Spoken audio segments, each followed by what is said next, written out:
Thanks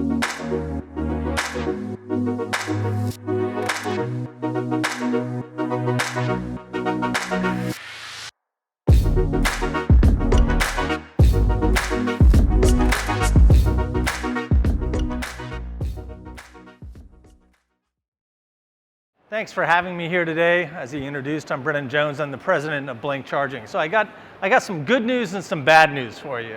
The good news is I'm not going to sit up here and start selling the services of Blink Charging. The bad news is I'm going to tell all of you that we got a lot of work to do in this space and that the future is going to be very bright, but we got a lot of work to do to make that happen and realize this future that we're all getting into. So by way of background, I've been in the charging and EV business since about 2008. I first got assigned a project when I was with Nissan North America to figure out what the EV customer would look like. We had no idea. We didn't know if it would be a fleet customer, a consumer. We didn't know how we were going to charge the vehicles. And we were facing, in 24 months, we're going to start selling a mass-produced EV in 50 states. So it was a rather daunting task. We learned a lot. We made a lot of mistakes. We didn't get it right, but then we kept learning and perfecting it. I went on from Nissan to work for EVgo as a vice president, and my last position was as the chief operating officer for Electrify America. I was the first employee there, and then I took over as president for Blink about 2 years ago to build up that. So what we're looking at is, I want everybody to imagine for a minute a world that has complete sustainable communities, has energy independence, and in particular for the US that has energy independence. And then a world that from vehicular and transportation sector, there's reduced emissions across the globe, giving us a cleaner environment, a quieter environment also. Noise pollution is part of this equation that we often don't talk about. So in order to get there though, we got to take a look back at where we've been, and then kind of understand this dynamic acceleration curve that is in front of us. So actually, for those of you who don't know, EVs have been around for a long time. All the way back to 1880 is when EVs were on the road, and then by 1930, they just about became extinct, and the reason why was because the internal combustion engine and gasoline was now prevalent. There was no need for that technology. It basically died off. You fast forward a bit, and then we started seeing some talks, some theoretical discussions about the need for alternative transportation, mostly around the oil crisis, dependency on foreign oil, and a need for the cleaner environment started arising. But none of those projects really got off the ground into something that was meaningful. But in 1997, Toyota started selling the Prius, and the idea of a mass-produced car that did have part of it electrified started resonating, and other automakers started taking notice. Tesla had a little bit of a start in 2006 with the Roadster, but it was really low volume. And then in 2010, General Motors with the Chevy Volt, Nissan North America with the Leaf, started mass producing first a plug-in hybrid and then an all-electric vehicle. And that really kick-started the industry as a whole. Then we saw Tesla come on board, and then from 2000 to today, 2011 today, we see a plethora of electric vehicles, new infrastructure coming on. So global OEMs played a role in this. More efficient batteries are playing a big role in this. Then the increased variety of EVs, and we can talk about that. I used to laugh when I first was taking interviews with customers, and I get a phone call from them about a Nissan Leaf, which by the way was a subcompact, and they'd say, well, I can't carry wood with it.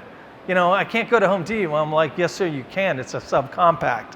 Well, now we've got SUVs, we've got trucks, we've got big tractor trailers coming. We've got everything across the EV spectrum. So the future is bright, but we need a lot more investment and a lot more effort in the space to realize the future. So let's talk about the OEMs, and we have to take our hats off to them. Oftentimes they get maligned a bit for the cars they produce and all that, but over the next 2 to 3 years, including right now, they've invested over $44 billion in EV platforms. That's an amazing amount of money. That's a huge amount of capital that's been invested. We look at a recent announcement by GM. So GM used to be the world's largest auto manufacturer, and they're still one of the top 3 depending on the year. Right now, they've said by 2035 they're not going to produce any internal combustion cars. That's a massive commitment from a big auto OEM, and it's not that far away. And the path to get there, remember, we're going to see progressive increases each step along the way. A couple other examples, Ford's out there saying 30 to 40% of its global fleet will be all EV. Stellantis in Europe, 100%. Here, 50%. We got to work on them a little bit here, get them up. And even BMW is jumping in there at the end. So we've got a commitment, and this isn't even counting the new OEMs that are coming in online, like the Rivians, and we already know Tesla's established, and they're producing nothing but EVs across the platforms.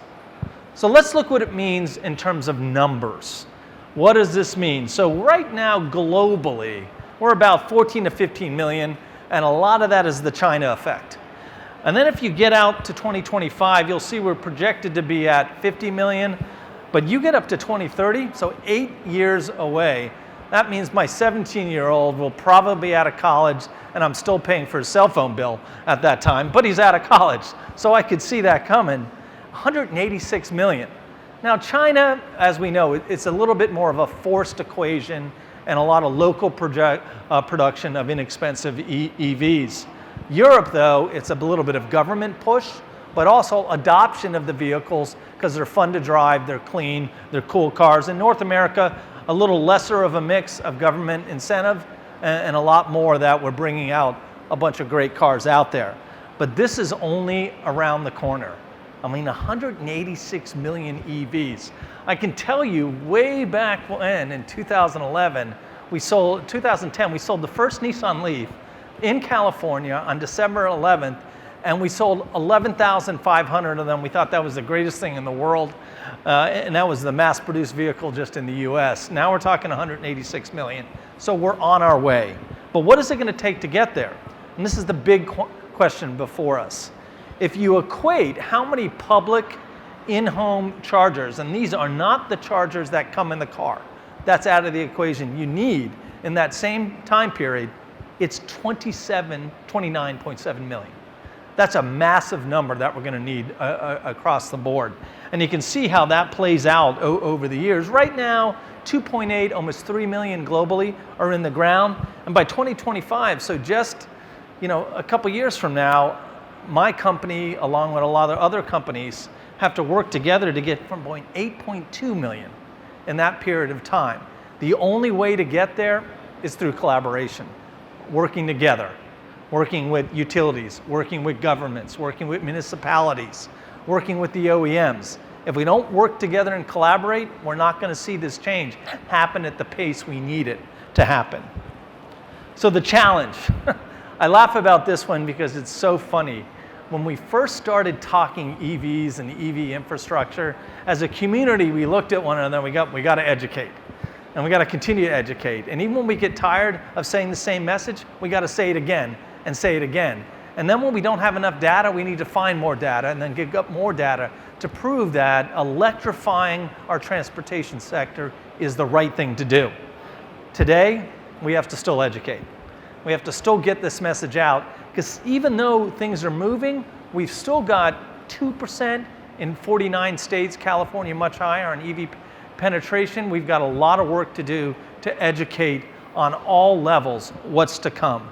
And then we need to invest in infrastructure across the board. We'll talk a little bit about the Biden administration's money and how that's going to impact it. And then the last part on this is innovate. And what we mean by innovate is innovate around the sector. What do batteries mean? What does a distributed energy model mean to EVs? How does solar play a role? Is there vehicle to grid? What does it do for us? How can we use it to revolutionize not just the transportation sector, but the energy sector simultaneously, and make the power sources greener and sustainable in the process? And that's really the vision that we have as a company and that we share with the industry. So let's dive a little deeper into the education gap and see what we need to do. As I said earlier, now it's really about vehicle type, all right? And we can walk in a meeting room and go, okay, you need a heavy duty EV, we got it. You need a medium duty, we got it. I mean, think of Texas, which we once called, are we really gonna sell EVs in Texas? Is it really going to be that high, or is it just going to be in a minority?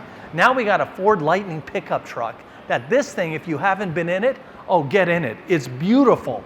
And I also had the privilege of driving the EV Hummer. I just thought it was a Hummer. I forgot that it was, and I almost did some crazy things, but that's another story. Talk to me later. They pulled me out of the car. So then it's locations. We have to be sensible. I can take shots at myself. When we first started putting chargers in the ground, from our bosses, we got a number, put this many in. That number didn't have any correlation to putting it in the right location. It's just put them in. That's how we're going to manage our objective. Now we got to think and be thoughtful. We got to put them in the right locations, commercial, residential, municipalities, quarters, dealerships, and what type of application. Is it a fleet application? Is it a home application? What's it going to be? We have to educate and think about this, and then we have to tackle the question of, is it AC or DC, and make sure we get that right. Because there we can spend too much capital in one area and not enough in the other area, and we're going to have a little bit of a dissatisfied EV driving public because they can't charge when they need to, and they got to work too hard to find a charging station. And then we got to explain the process. Putting chargers in the ground isn't easy, but it's not difficult. But we have to make it so everyone understands, so that we have cohesion and we're not constantly re-educating there. And that's something we do at a daily basis. So the stakeholders you guys know, so I'm not going to put too much time. You've got all of these that have to collaborate together. Public sector, private sector, utilities, OEMs, and organizations such as CoMotion here today have to work together to realize this. The decision makers are going to be in the middle there, but here is where I like the best. It's the managers and the ambassadors who are the evangelists, who believe. And I can tell you today that it's a pleasure to work on this space, because it's the one job I've had where I actually believe 100% in what I'm doing, and I can speak with passion on it. And as we keep moving in this revolution, we need more and more individuals that go out there and they evangelize for EV. They sell the right solutions. They inform the public about what we need to do to move forward. And then it's initiatives, right? Collaboration at all levels. Training, people who understand it. Event participation, okay, thank you very much, you all came out. Beautiful. And then more webinars, and anything we can do in print, digital, radio, TV collateral to keep this revolution going at a pace that's really going to drive us forward. So then funding. So funding is a hot topic right now, and mostly because of the Biden administration money. And we've seen a lot of articles written on this. A lot of companies are saying they want to get their unfair share. Certainly Blink wants to get our unfair share of this money as well. But let's talk about what it means. So first, you've got $5 billion out there, right? And that $5 billion is only for highway infrastructure. That's it. It's DC fast charging, 150 kilowatt as a minimum, 4 chargers going in the ground for highway. Well, here are the stats. We've learned a lot on highway charging, right? Thursday through Sunday is when it gets used. Monday through Thursday, not so much. So we have a gap in community charging where people live, drive, play, eat, go to the park. That's what we have to tackle, because the average American drives 31 miles a day. They're not typically on the highway. So the next part of the bill is $2.5 billion. That is reserved for rural communities, disadvantaged communities, and metro markets. We have to exploit that part of the funding to make sure we're building up chargers in communities, whatever that community may be.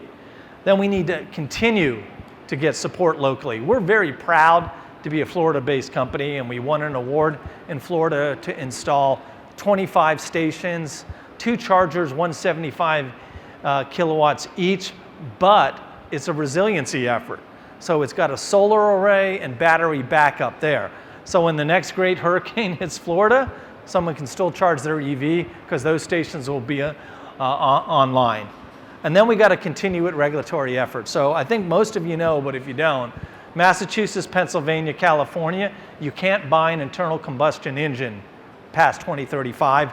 And as I stated earlier, that's going to be a progressive increase. So it's not going to be 2035, the light switch goes on. You're going to hit 2030, and you're going to have 75% pen rate of EVs in those states, and then they got 25% to go for the next couple of years. That's the way it's going to roll out. So when we talk about equitable transportation and equitable investment in infrastructure, here's where we need to make sure that we create some balance. Corridors are important, not only from the ability to fuel people when they go on trip and go to see grandmother, but it's this visibility. You see a bunch of DC fast chargers, whether they're Tesla, whether they're ours, whether they're some of the other companies, and it builds range confidence. Confidence in your purchase decision, confidence in you can go anywhere. We feel the same way with gas stations. It's the same psychological effect. Oh, if I need gas, I know where it's at. Then we need to make sure we don't leave anybody out. And one of these things is key, right? If we don't invest in disadvantaged communities, then disadvantaged communities will not be able to have EVs.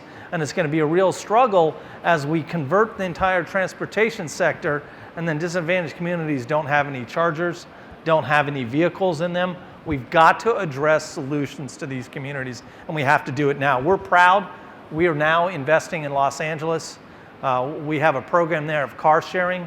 We have 200 chargers in ground at 40 stations. We're increasing that to 100 chargers in ground at 60 plus stations throughout Los Angeles, with about 300 EV cars. Right now, Chevy Volt's going to do that. That serves disadvantaged communities. That's a great public-private collaboration to drive adoption, put stations in.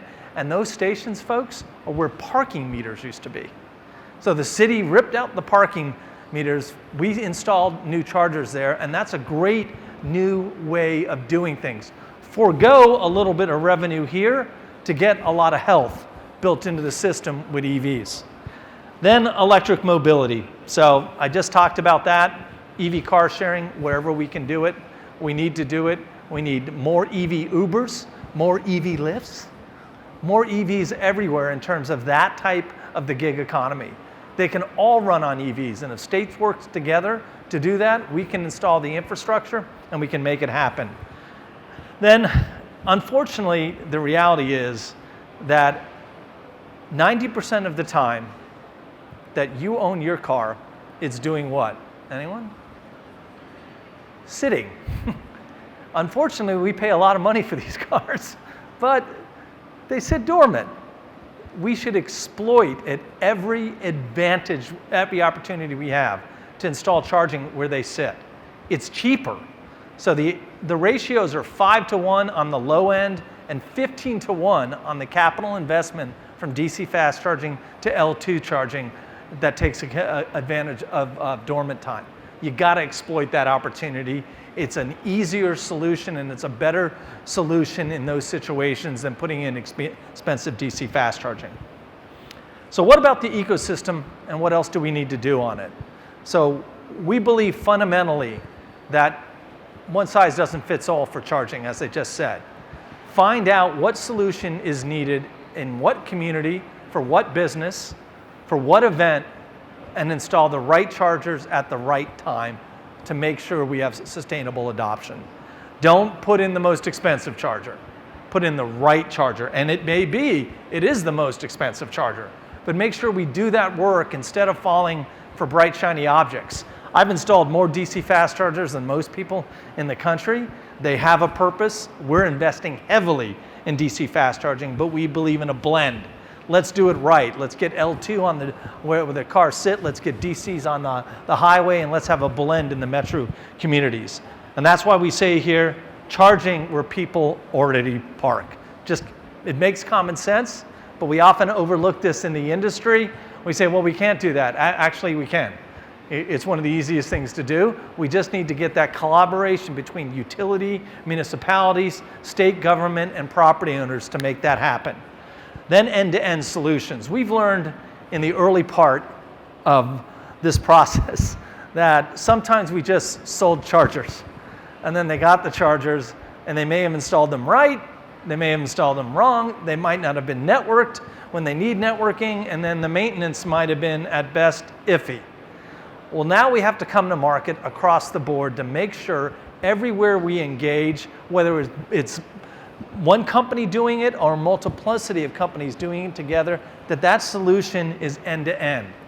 that wherever that charger is going to go, we're not going to look at it in 3 weeks and it's going to be broken, or in a year it's obsolete.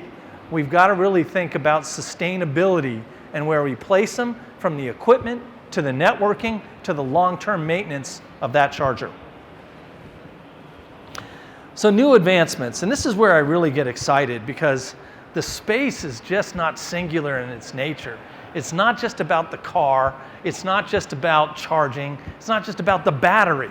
It's about what else can we do. I mean, you know, when you get into these ideas, like think about this. So we're doing some municipal school districts installations now. So those installations, you know, they're charging school buses. Okay, the downtime on those school buses is about 12 hours, believe it or not. So they're just sitting there. Well, you might get a fill rate on an L2 charger of 4 hours, maybe 6 hours, depending on the size of the battery is on that. What are you doing with those batteries?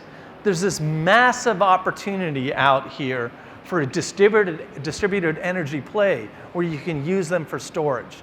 And there is, in this country that we don't talk about, we got a duck curve in some energy markets out there, where actually they have too much energy in the grid and no place to put it.